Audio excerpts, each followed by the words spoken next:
একটা ম্যাগি মশলা দিয়েন তো।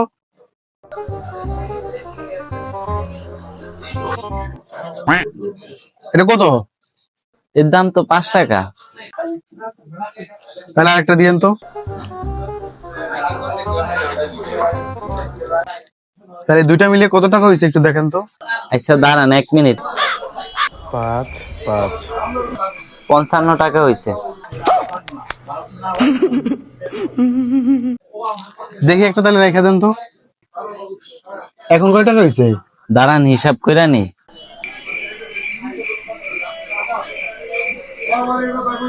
আপনার এখন 50 টাকা হয়েছে। দেখি তাহলে আপনি এটা রেখে দেন। ठीक है।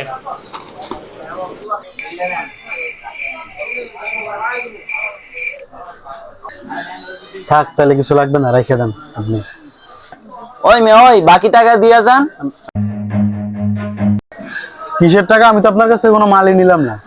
আমি এত হিসাব বুঝি না। 45 টাকা হয়েছে, 45 টাকা দিয়া যাবেন।